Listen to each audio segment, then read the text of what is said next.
মহামান্য আদালত, আমার কোনো দোষ নাই। কার দোষ? ওই বাড়ির হাতিটা এমনভাবে দৌড় মারছে, হাতির দৌড় দেখা যান বাঁচানোর জন্য সবাই দৌড় মারছে, আমিও দৌড় মারছি। দৌড় যখন দিলাম, লুঙ্গির কোনার লেগে বালতি কাটতে ফিরে গেছে, গা পানি বেশি পড়ছে। দোষ হলে হাতির। বিচারপতি বলে, রে জল্লাদ সাহেব, ওই হাতির মালিককে ধরে নিয়ে আসো। হাতির মালিক নাই না, বলে ওই বেটা তোর ফাঁসি। কেন ফাঁসি? কেন টেন নাই, তোমার হাতি দৌড় মারছে। তোমার হাতির দৌড়ের অবস্থা দেখা যান বাঁচানোর জন্য মানুষ চতুর্দিকে ছুটছে, রাজমিস্ত্রির জোগালের সহকারীও দৌড় মারছে, বালতির পানি পড়ছে, পানি বেশি হয়েছে, মশলা নরম হয়েছে, দেওয়াল নরম হয়েছে, দৈশ্য মেরা সুর মারা গেছে, তোর ফাঁসি। হাতির মালিক বলে, মহামান্য আদালত, আমার হাতিটা এইভাবে পাগলের মতো দৌড় দেওয়ার কারণটা কি আপনি শোনেন। কি কারণ? কইবারি মেয়েটা পায়ের মধ্যে নুপুর দিয়া, নুপুর পায়ে দিয়া জুমুর জুমুর করে দৌড় মারছে। নুপুরের শব্দ যখন আমার হাতির কানের মধ্যে গেছে, হাতি বেপরোয়া হয়ে গেছে। কিসের আওয়াজ আসলো? ভয়তে দৌড় মারছে। সুতরাং এটার জন্য দোষ হলো ওই মেয়েটার। নুপুর পায়ে দিল কেন? বিচারপতি, ঠিক, যাও মেয়েটার জরুরি। থানবী রহমতুল্লাহ লেখছে, আমি প্রায় জায়গায় বলি, হ্যাঁ, মুরিদ আর পিসাব, পিসাব আর মুরিদ এক এলাকায় গেছে, এক দেশে যাই দেখে যে তেলের দাম আর ঘিয়ের দাম এক সময়। তেলের দাম আর পিসাব হুজুর গায়ে বেড়াল, চল তাড়াতাড়ি জায়গা। কেন হুজুর? কই যেই দেশে ভালো আর মন্দের কোনো তফাৎ নাই, এটা জুলুমের দেশ। কথা বলেন না কেন? আপনি আপনার বাবার দাম যতই বাড়ান, আপনার নেতার দাম যতই বাড়ান, দাদার দাম যতই বাড়ান, বিশ্বনবী বলছে আমার উম্মতে আলেমরা সব চাইতে দামি। ঠিক কি না? আল্লাহর বান্দারা, ওই আলেমের যে সমাজের মধ্যে দাম থাকবে না, ওই আলেমের যে সমাজের মধ্যে কদর থাকবে না, মনে করতে হবে ওই দেশটা একটা জুলুমের দেশ। থানবী রহমতুল্লাহ কল জায়গা, পিসা হুজুর কল তাড়াতাড়ি জায়গা। কেন হুজুর? কয় বেটা ভালো আর মন্দের তফাৎ নাই, জুলুমের দেশ। কম জানা কোন গজবইয়া কোন সময় আমরা উঠে পড়ি, আরেকজনের বিপদে মাথা ধরতে পারে। মুড়ি দেখো হুজুর, আমি তো শিখনা টিকনা মানুষ, সস্তায় ঘি, কিছুদিন থাইকা ঘি খাইয়া একটু মোটা অনেক শখ, একটু মোটাই হুজুর কারণ আল্লাহ থেকে হুজুর আরে মুসিবত দেবো বেটা। কারণ তেলের দাম আর ঘিয়ের দাম এক সময় না, জুলুমের দেশ। ঠিক কিনা বলে? তাড়াতাড়ি যাই। মুড়ি থেকে হুজুর আমার মোটা অনেক বড় শখ, কয়েকটা দিন থেকে। আল্লাহর বান্দা ওই মুরিদ হুজুরের কথা বলল কইরা লম্বা সময় তাইগা সস্তা কি ভাইয়া জন্মের মতন খাইছে। মোটা হইতে হইতে গার এমন মোটা হইছে ঘুরাইতে পারে না। গার আছেন এরকম গেডিয়ার ঘুরাইতে পারে, এমন মোটা হইছে। হঠাৎ করে একদিন বিচারপতির আদালতে মামলা দিছে বাড়ির মালিকের বিরুদ্ধে। চুরি, বাড়ির মালিকের বিরুদ্ধে মামলা দিছে কে? আশ্চর্য ঘটনা না? মামলা কি? মহামান্য আদালত এই বাড়ির মালিক দেওয়াল এমন নরম করে বানাইছে, আমরা গেছিলাম চুরি করতাম, দেওয়াল দস্যা হইলে আমাদের এক চোরের সদস্য মারা গেছে, আমরা বাড়ির মালিকের বিরুদ্ধে মামলা দিলাম। আপনারা কি তখন এরকম মামলা যদি দেয়, বিচারপতি এই কাগজ পত্র সিরিয়া ফেলাই দেন, আরে এটা কি মামলা করা? বাড়ির মালিকের বিরুদ্ধে চোরে মামলা দেয়, কথা বলে ঠিক কিনা? কিন্তু বিচারপতিও কয় হ্যাঁ আপনাদের মামলাটা গুরুত্ব সহকারে নিলাম। কেমন দেশ আর কেমন বিচারপতি আর কেমন আদালত। যাও বাড়ির মালিককে ডাকো। বাড়ির মালিককে ধরে নিয়েছে, কয় তোমার ফাঁসি। আর ফাঁসি মানে মালিকটা নিয়ে, আর ফাঁসি কেন বলবেন তো? কয় তুমি দেওয়াল বানাইছো, এটা নরম হয়েছে, দেওয়াল দস্যা বইরা চোর মারা গেছে, তোর ফাঁসি। আল্লাহর বান্দা বলে মহামান্য আদালত, আমি ইট কিনে দিয়েছি, সিমেন্ট বালু কিনে দিয়েছি, দেওয়াল তো আর আমি বানাই নাই, এটা রাজমিস্ত্রি বানাইছে। নরম হইলে আর জন্য রাজমিস্ত্রি দায়ী। কথা ঠিক কিনা? বিচারপতি কয় ঠিক বলছে, রাজমিস্ত্রি ধরিয়া। রাজমিস্ত্রি না কয় বেটা রাজমিস্ত্রি তোর ফাঁসি। কয় কেন ফাঁসি? কয় কেন বেরো নাই, দেওয়াল নরম করছ, দস্যা বেরা চোর মারা গেছে, তোর ফাঁসি। রাজমিস্ত্রি ডাক দিয়ে বলে মহামান্য আদালত, মহামান্য বিচারপতি, আমি তো একটা ইটের সাথে আর একটা ইট জোড়া লাগাইছি, মশলা বানাই দিছে আমার জোগালি, এতে মশলা নরম করছে, এই জন্য দেওয়াল নরম হয়েছে, দস্যা বেরা চোর মারা গেছে, দায়ী এলো আমার জোগালি।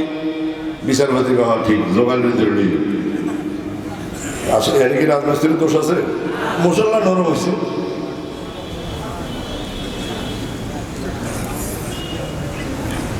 জোগালের আইনা কয়া বেটা তুমি মশলা নরম করছো, রাজমিস্ত্রি দেওয়াল গাচ্ছে, ইট গাচ্ছে, দেওয়াল নরম হয়েছে, দইসা বইরা চোর মারা গেছে, তোর ফাঁসি।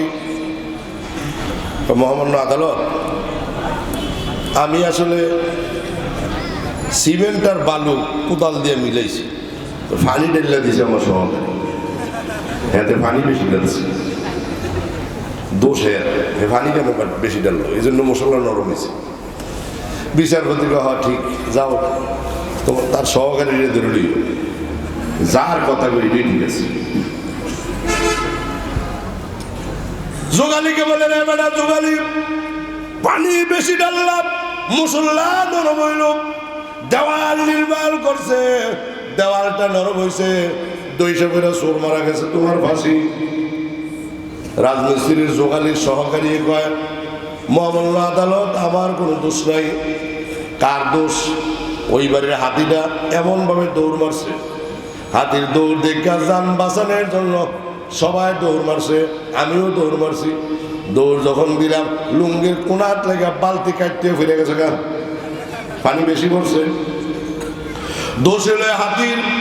বিচারপতি বলে রে জল্লাদ সাহেব, ওই হাতির মালিককে ধরে নিয়ে আসো। হাতির মালিক রাইনা বলে ওই বেটা তোর ফাঁসি। কেন ফাঁসি? কেন টেন নাই, তোমার হাতি দৌড় মারছে, তোমার হাতির দৌড়ের অবস্থা দেখা যান বাঁচানোর জন্য মানুষ চতুর্দিকে ছুটছে, রাজমিস্ত্রির জোগালির সহকারীও দৌড় মারছে, বালতির পানি ভরছে, পানি বেশি হয়েছে, মশলা নরম হয়েছে, দেওয়াল নরম হয়েছে, দস্য বেরা চোর মারা গেছে, তোর ফাঁসি। হাতির মালিক বলে মহামান্য আদালত, আমার হাতিটা এইভাবে পাগলের মতো দৌড় দেওয়ার কারণটা কি আপনি শোনেন। কি কারণ? কইবারি মেয়েটা পায়ের মধ্যে নুপুর দিয়া, নুপুর পায়ে দিয়া জুম্মুর জুম্মুর করে দৌড় মারছে। নুপুরের শব্দ যখন আমার হাতির কানের মধ্যে গেছে, হাতি বেপরোয়া হয়ে গেছে, কিসের আওয়াজ আসলো, ভয়তে দৌড় মারছে। সুতরাং এটার জন্য দোষ হলো ওই মেয়েটার, নুপুর পায়ে দিল কেন? বিচারপতি ঠিক, যাও মেয়ের ধরে, মায়ের ধরে আনছে, এলাকা তোমার ফাঁসি। কেন? কয় তুমি নুপুর পায়ে দিয়ে জুম্মুর জুম্মুর করে দৌড়তেছ, তোমার জুম্মুর জুম্মুর আওয়াজ শুনে হাতি দৌড় মারছে। পাবলিক বাসনের লেগে দিক বিদিক ছোটাছুটি করছে, বালতির পানি কাটতে বা পানি বেশি করছে, মশলা নরম হয়েছে, রাজমিস্ত্রির দেওয়াল বানাইছে, দেওয়াল নরম হয়েছে, দস্য করে চোর মারা গেছে, তোর ফাঁসি। মেয়েটা কয় মহামান্য বিচারপতি, আমার দোষ, এই বাইন্যায় নুপুর বানাইছে কেন? বাইন্যা যদি নুপুর না বানাতো তাহলে আমি ভাবলাম না, এই কথা বলে না, এটার জন্য বাইন্যা দায়ী।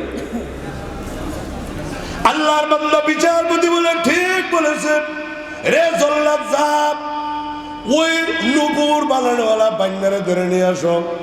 ধরে আনা হলো, আইনা বলে রে আল্লাহর বান্দা, তুই নুপুর বানাইছ, মেয়েটা নুপুর পায়ে দিয়া জুম্মুর জুম্মুর করে দৌড় মারছে, হাতির গানে শব্দ গেছে, হাতির বয়ে বয়ে দৌড় মারছে। পাবলিক হাতির পাড়া থেকে বাঁচার জন্য এলো পাতিরে দৌড়াদৌড়ি শুরু করছে। রে বান্যা, এই কারণে বালতির পানি কাটতে পড়ছে, পানি বেশি হয়েছে, মশলাটা নরম হয়েছে। আল্লাহু আকবার, রাজমিস্ত্রি দেওয়াল বানাইছে, দেওয়ালটা নরম হয়েছে, 200 করে চোর মারা গেছে, তোর ফাঁসি। বাইন্যায় আর দোষ দেওয়ার মতন কি করে ভাই? এখন তারা নিচে ফাঁসি দিত, নিয়ে দেখে যে তার গলায় একবারে শিকল, সারা জন্ম রোজ আগুনের কাছে দেখিয়া কাজ করতে করতে তার অবস্থা খারাপ। জল্লাদ ডাক দেওয়া কয় মহামান্য আদালত, এটা সমস্যা কি? কই তার কোমর আর গলা এমন চিপা, এটা ফাঁসির রশি তার গলা থাকে এমন চিপো। হাকিম বলে তুই জানোস না বেটা, হাকিম লড়ে কিন্তু হুকুমটা লড়ে না। আমি ফাঁসির অর্ডার দিছি, যার গলাত রশি বাজে তারা এনে ফাঁসি দিয়ে দেবে। কারণ রাস্তার লাইন মেয়েদে ওই ফাটাটা যাইতেছে, ফাটা আছে না একটা, ওই হস্তায় কি খেয়ে খাইছে জন্মের মতো, তারে দৈরা কয় তোর ফাঁসি। আরে ফাঁসি কি আর কি এর মেয়ের নাই? আরে ফাঁসি তো, আরে বে ফাঁসি কেন কেন মেরু লাগবে না? তোর গলায় বাজে এজন্য তোর ফাঁসি, ঠিক কিনা বলে? আল্লাহর বান্দাকে ওই রাস্তা থেকে দৈরাইলা বিচারপতি আর জনরাত বলে তোর ফাঁসি। আল্লাহর বান্দা কান্না শুরু করে দিল, কেন ফাঁসি? বলে কেন মেনো নাই, তোমার গলায় রশি বাজে, তোমার গলাটা মোটা আছে এই জন্য তোমার ফাঁসি। এবার হুজুরের কথা মনে হয়েছে সর্বনাশ, আমার পিসা হুজুর তো বলছিল বেটা জুলুমের দেশ বলা যায় না, কার বিপদ এসে কোন সময় তোর বলাৎ করবো। আমার হুজুর তো আগেই বলেছিল। আল্লাহর বান্দা এবার পিসা হুজুরকে বলে, হুজুর আমি তো বিপদে পড়ে গেলাম, আমার নাকি ফাঁসি। আল্লাহর ওলি বলে, আমি তো আগেই বলেছিলাম জুলুমের দেশ, যেই দেশে ভালো আর মন্দের মধ্যে কোনো তফাৎ নাই, পার্থক্য নাই, যে কোনো সময় গজব এসে উপরে পড়তে পারে। এখন আর আফসোস করে লাভ নাই, ফাঁসি বরণ করে নেয়। আল্লাহর বান্দা ডাক দিবেন, হুজুর আমি আপনার মুরিদ, আপনি আমার বিশ্বাস, আমি অন্যায় করে ফেলাইছি, এবার বাঁচানোর জন্য রাস্তা আপনি বাইর করেন। আল্লাহর বান্দা ওই বিশ্বাস করে ঠিক আছে, তাইলে হাসি মুখে একটু ফাঁসিটা বরণ করে নে, মাইনে নে, হাসি মুখে ফাঁসি মেনে নে। আল্লাহর বান্দা তোর ফাঁসি মেনে নিল তো সবই শেষ, তারে তুই মার, কবলে অসুবিধা নেই, ফাঁসি দেন।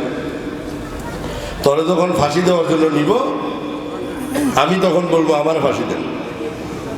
তুই আবার কইছিস যে আমার হুজুরের জন্য হুজুরকে ফাঁসি দিয়ে দেন, তুই কবি যে না আমারে দেন, আমি বলবো আমারে দেন, তুমি বলবো আমারে দেন, আমি বলবো আমারে দেন। হুজুর তারপরে আল্লাহর বান্দা বলে, তারপরে কি ওইটার সময় বলে দিবে, এখন বলা যাবে না, কিন্তু আমি যখন বলবো মহামান্য আদালত আমাকে ফাঁসিটা দিয়ে দেন, তুই আবার হাসি দিয়ে কথা বলিস না, আমার হুজুর যেহেতু কয় আমার হুজুরকে ফাঁসি দেন, এটা কিন্তু তুই কইস না। আল্লাহর বান্দারা লম্বা ঘটনা, ফাঁসি দেওয়ার জন্য ওই মোটা গাড়ওয়ালা আল্লাহর বান্দাকে যখন নিতেছে, পিছন দিক থেকে ডাক দিয়া আল্লাহর ওলি বলে, ভাই ফাঁসিটা আমারে দেন। মুরিদে কয় না আমারে দেন, ফিসাবে কয় আমারে দেন, মুরিদে কয় আমাকে দেন।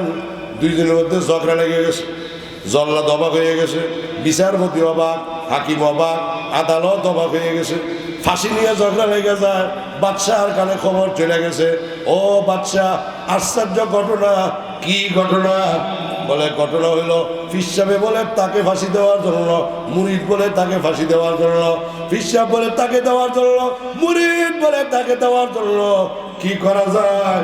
বাদশাহ বলে এমন আশ্চর্য ঘটনা জীবনও শুনি নাই, অপেক্ষা করে আমি আসতেছি। বাদশাহ এসে ডাকতে করে, থাক এরকম করছ কেন?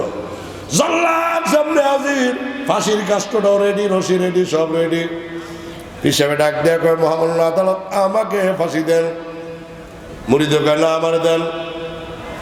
হিসাবে গায়ে বেটা তারা থাম, কি হয়েছে কছেন? করে না কোনো কটও নাই, আমার ফাঁসি দিয়ে দেন।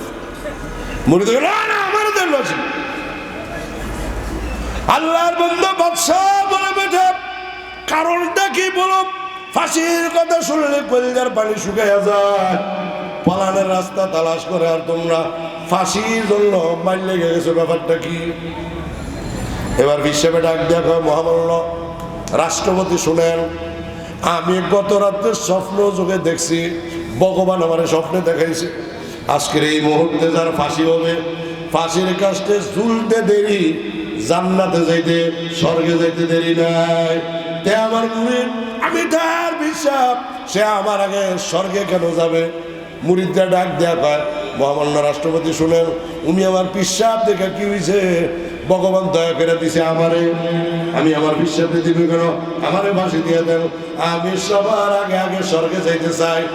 রাষ্ট্রপতি ওই দেশের প্রেসিডেন্ট চিন্তা করলো, জল্লাদ আমার, বিচারপতি আমার, ফাঁসির কাষ্ট আমার, রশি আমার, সব আমার, আর স্বর্গে পীর আর মুরিদ আগে যাবে, এটা হইতে পারে না।